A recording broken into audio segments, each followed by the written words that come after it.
राहुल गांधी ने गले लगाया, प्रियंका ने किया नमस्ते। केरल सीएम के शपथ ग्रहण में बीजेपी नेता भी दिखे।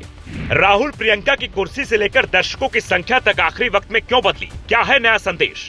शपथ के बाद राहुल ने सीएम वीडी सतीशन के कान में क्या कहा? वो कुर्सी छोड़ सीधा खड़गे के पास गए। ये तस्वीरें हैं केरल के नए सीएम के शपथ ग्रहण समारोह की, जहां प्रियंका गांधी गर्मी से परेशान नजर आती हैं। आमतौर पर नेताओं के लिए खास ख्याल रखा जाता है, तो क्या प्रियंका की कुर्सी मंच पर नहीं थी? न्यूज 18 ने शपथ से कुछ घंटे पहले दावा किया था कि राहुल प्रियंका को प्रोटोकॉल के हिसाब से मंच पर जगह नहीं मिलने वाली। मंच पर सिर्फ नए सीएम और उनके मंत्री और राज्यपाल रहेंगे। साथ ही ये भी दावा किया गया था कि दर्शकों की संख्या 10,000 से बढ़ाकर 50,000 कर दी गई है, जो एक इशारा था कि ये कांग्रेस का शक्ति प्रदर्शन हो सकता है। तो क्या आखिरी वक्त में चीजें बदली गईं, या फिर शुरुआती जानकारी सही नहीं थी? क्योंकि जो तस्वीरें सामने आई उसमें राहुल प्रियंका सब मंच पर नजर आए। यहाँ तक कि बीजेपी के एक बड़े नेता राजीव चंद्रशेखर के भी वहाँ मौजूद होने का दावा कई मीडिया रिपोर्ट में किया गया।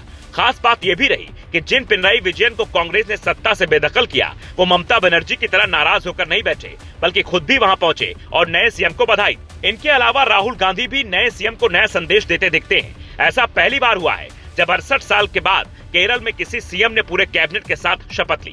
लंबे वक्त तक वहां लेफ्ट का किला ढहा है और कांग्रेस की सरकार बनी है, जिसे देखकर कांग्रेस हाईकमान कितना गदगद है, इन तस्वीरों से आप समझ सकते हैं। नए सीएम वीडी सतीशन को राज्यपाल राजेंद्र आर्लेकर ने जैसे ही शपथ दिलाई, वो सीधा राहुल गांधी से मिलने पहुंचते हैं, जहां राहुल के चेहरे पर खुशी बता रही थी कि मानो उन्हें बहुत बड़ा तोहफा मिल गया।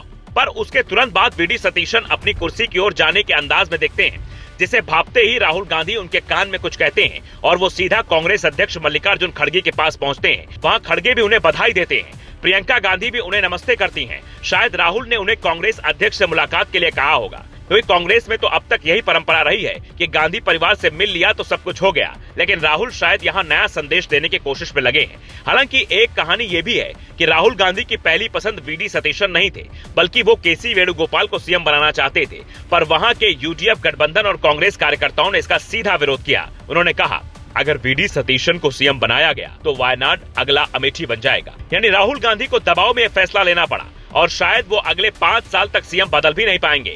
140 सीट वाले केरल में कांग्रेस गठबंधन में 102 सीटों के साथ बम्पर जीत हासिल की है। इसीलिए सत्ता पर किसी भी तरीके का संकट नहीं दिखता, बल्कि उसे अपने वादे को हर हाल में पूरा करना होगा। 25 लाख के स्वास्थ्य बीमा के साथ साथ महिलाओं को मुफ्त यात्रा, कॉलेज जाने वाली छात्राओं को 1000 महीना और ब्याज मुक्त कर्ज देने का वादा पूरा करना शायद मुश्किल हो सकता है। हालांकि एक मजेदार बात यह भी है कि कांग्रेस के दिग्गज नेता शशि थरूर, जो केरल से ही आते हैं, वो इस शपथ ग्रहण समारोह में नहीं पहुंचे। उन्होंने बधाई जरूर दी, पर विदेश में होने के कारण पहुंच नहीं सके।